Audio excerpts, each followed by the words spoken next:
This is week 175 of Russia's full-scale invasion of Ukraine. To my fellow American citizens, happy 4th of July weekend. I'm Anna Belokur, reporting to you from Kyiv, and I'll be taking you through the top stories from Ukraine this week.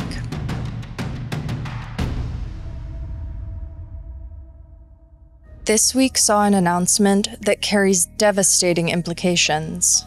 Amid Russia's intensifying airstrikes on Ukrainian cities, the United States has halted shipments of critical air defense, without which Ukraine will not be able to defend itself. This move all but ensures the death of many Ukrainian civilians. At the tail end of June, the U.S. Department of Defense paused large numbers of weapons shipments, which were promised under former President Joe Biden, and included those already on the ground in Poland awaiting delivery to Ukraine. The Pentagon labeled this move as part of a broader capability review, which officials said was part of an overarching assessment of America's own weapons stockpiles, its readiness, and its strategic objectives. A Pentagon spokesperson said that the decision was in line with Trump's America First agenda to make sure that we achieve peace through strength throughout the world. The exact meaning behind the pause and timeline for proceeding with this capability review remain contradicted by even the agencies behind it. Trump himself outright denied on Thursday that weapons to Ukraine had been halted. He did, however, claim that Biden had emptied out the country giving Ukraine weapons, and that we have to make sure that we have enough for ourselves. A report by NBC, however, contradicted the Pentagon's and Trump's claim. 3 U.S. officials told NBC that an analysis by senior military officers had found that the aid package for Ukraine would not jeopardize the American military's own ammunition supplies. In other words, there was no need to halt aid for Ukraine.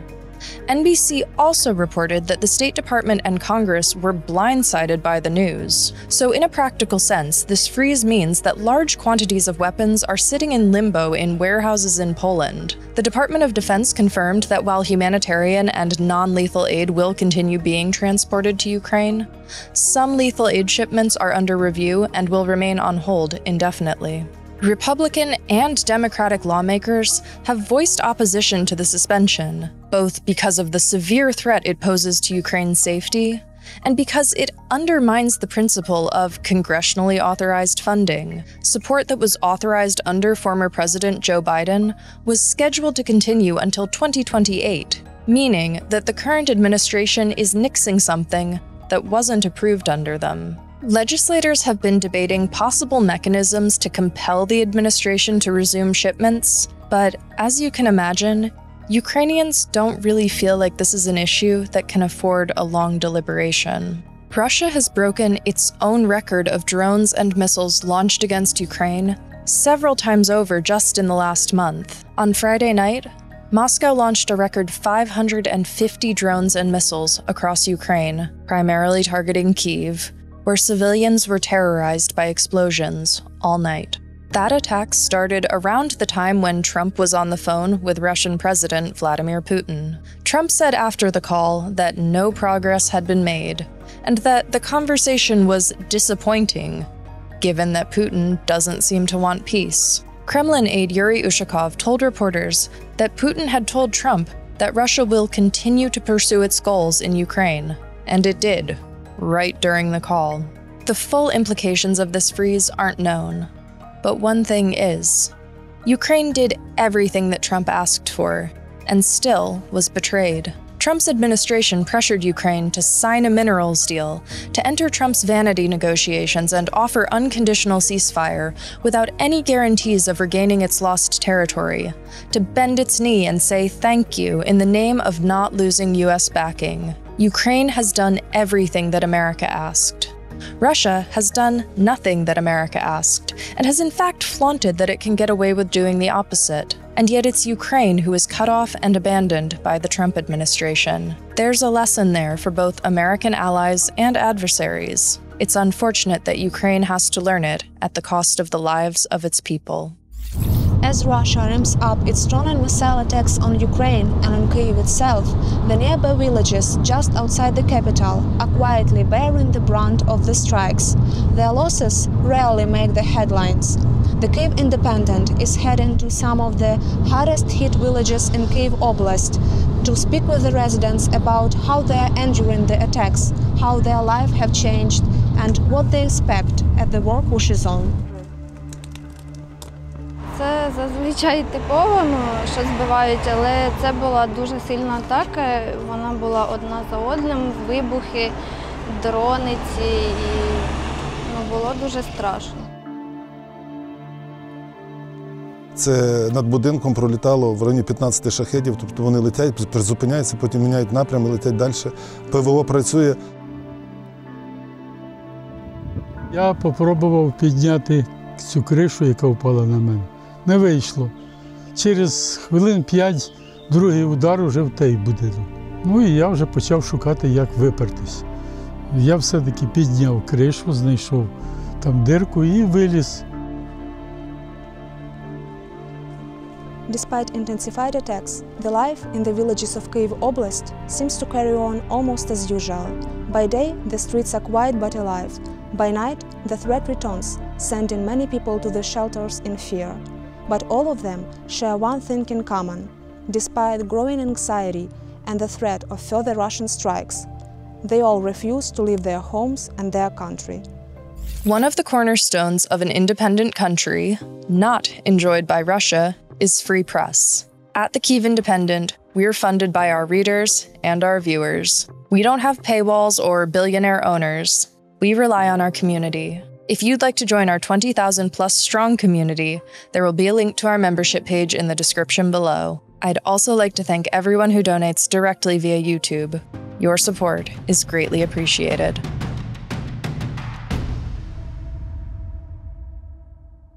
Ukraine is taking action to withdraw from the 1997 Ottawa Treaty that prohibits the production and use of anti-personnel landmines. And a handful of Russia's other European neighbors, including Finland and the Baltic states, are voting to do the same. Anti-personnel mines are controversial because of their deadly nature. They're explosives that are usually planted in the ground and can be triggered by even the slightest pressure, which creates huge danger to human life in a long-term sense. If you look at conflicts like the Bosnian War, mines can render large swaths of land dangerous for years after peace is negotiated, something that international observers argue should be prevented at all costs, for ethical reasons. Ukraine ratified the Ottawa Treaty in 2005, almost a decade before Russia's first invasion of the East, and over a decade and a half before the full-scale invasion. Ukrainian officials argue that adhering to this treaty puts Ukraine at a military disadvantage against advancing Russian forces, which have planted landmines extensively along front lines and in occupied territories, making Ukraine the most landmined country on the planet. Russia has never been a signatory to the Ottawa Treaty and is not beholden to any international regulations regarding the use of mines. Action on this issue has moved quickly in the last month, both in Ukraine and beyond. President Volodymyr Zelensky requested official withdrawal from the treaty last Sunday, citing the reality of the situation on the ground. The Ukrainian parliament is expected to consider the withdrawal in mid-July. Finnish parliament had voted to do the same on June 19th. 3 days after that, Lithuanian parliament denounced the treaty and announced a €1.2 billion defense plan that allows for installing anti-personnel and anti-tank mines along the borders with Russia's Kaliningrad Oblast and with Belarus. According to Ukrainian lawmakers, Ukraine's parliament will debate the matter in mid-July, but it's expected that it'll pass with relatively little opposition. Ukraine, Finland, and Lithuania have all cited the threat from Russia as their reason from withdrawing from the treaty, with Ukraine's official statement citing Article 20 of the treaty, which permits signatories to withdraw if extraordinary events threaten their supreme interests. All three countries have committed to taking measures to minimize danger to civilians, including marking mined areas and facilitating the eventual clearance of the mines once the threat has passed. Still, there are international critics of this move. The International Committee of the Red Cross said that it was deeply concerned by any use of anti-personnel mines, stating that they cause terrible suffering for civilians all over the world. Taking another tactic, the world's largest demining nonprofit Halo Trust told the Kyiv Independent that the treaty has been instrumental in saving millions of people's lives, not acknowledging the threat to life posed by an advancing Russian army. In one of our editorial meetings this week, our editor-in-chief summarized it best. The people criticizing withdrawal from this treaty are the ones who have buffer countries standing between their territory and Russia. No nation wants to plant explosives in its own soil, but hesitating to do so gives a less discerning aggressor a distinct advantage. There's actually a common joke told in these countries since long before the full-scale invasion. We may not have earthquakes or hurricanes, but we have an even deadlier natural disaster: a border with Russia.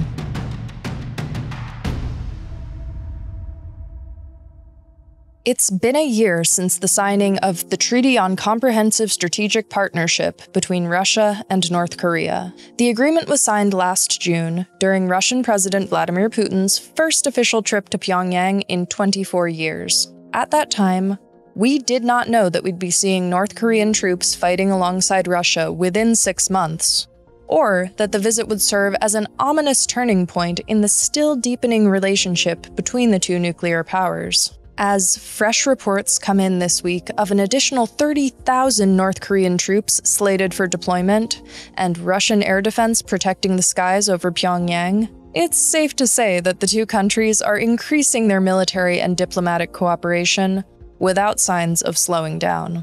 Some quick background context. Russia and North Korea have been allies for the better part of a century, with the Soviet Union being the first nation to recognize the Northern Democratic People's Republic of Korea and backing it in the Korean War, while the Republic of Korea to the south was backed by America and other Western nations. North Korea's authoritarian government was highly influenced by Soviet dictator Joseph Stalin, and Russia maintained solidarity with North Korea beyond the fall of the Soviet Union, particularly after Vladimir Putin came to power in 2000. You can see why his style of governance appealed.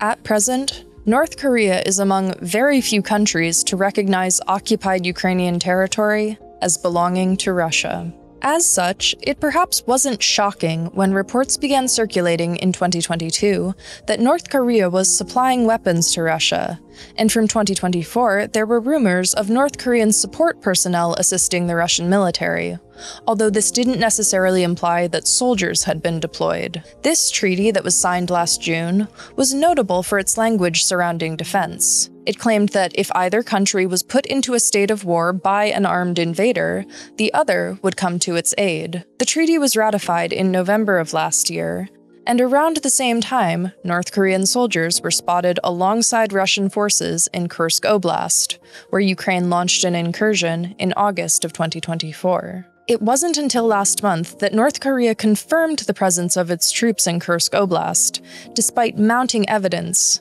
including captured prisoners of war. These initial reports of North Korean soldiers in Kursk painted a picture of high casualty rates and an inability to communicate with Russian peers or navigate the modern battlefield. In particular, North Korean soldiers were said to be grossly unprepared for the realities of drone warfare. As of last month, British intelligence estimates that up to half of the North Korean troops deployed to Kursk, or about 6,000 of them, may have been killed or wounded, and yet this seemingly hasn't proved too detrimental for Kim Jong-un and Putin's relationship, or ongoing cooperation between the two countries. Kim has declared his country's involvement as a sacred mission, lauded his dead soldiers as heroes, and has reportedly committed more troops. Russia's war is likely intended as something of a training ground for North Korean forces, with those who survive returning home with experience and expertise that can then be deployed elsewhere.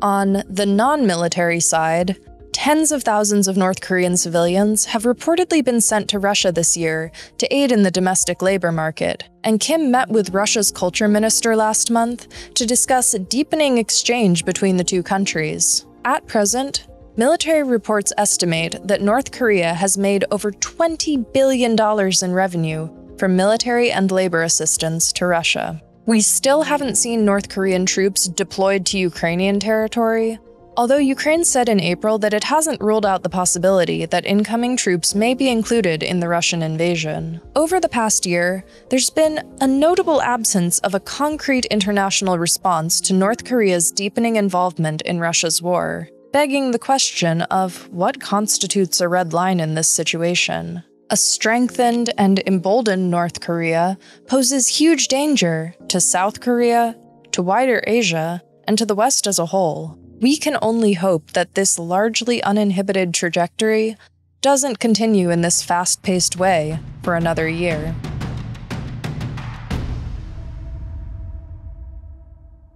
For our member question this week, I'll be handing it over to my colleague Francis to give me a hand in answering. This is Francis Farrell recording this video from Kramatorsk in Donetsk Oblast, where we're on our latest frontline trip, and I'm here today to answer a really good question from our community member, Robin, who asks, is there a concrete Ukrainian war strategy at the moment, or is the focus largely just on defense?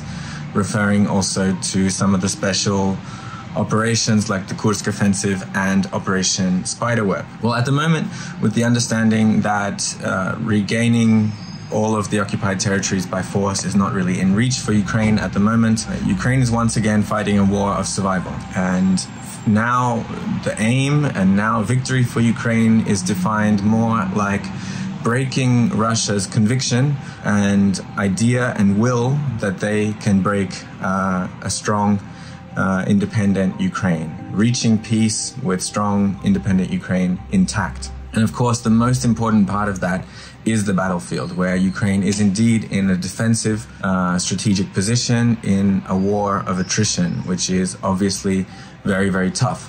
But at the same time, Ukraine is also trying to use other more asymmetrical tactics like Operation Spiderweb to convince the Russian leadership that there's always going to be more problems for them around the corner if they continue the war. The Kursk Offensive is a tricky one because it brought a lot of symbolic success and narrative success, but it's actually very debatable if it was favorable at all in the war of attrition for Ukraine in the end. So great question. I hope that helped. And thank you. That's all for this week. We'll be back next Sunday with more news from Ukraine. If you enjoyed this video, as much as anyone can enjoy this kind of news, please consider becoming a member of the Kyiv Independent community. It's thanks to viewers like you that we can do this work, and we're so grateful for your support. Thanks for watching. I'll see you next week.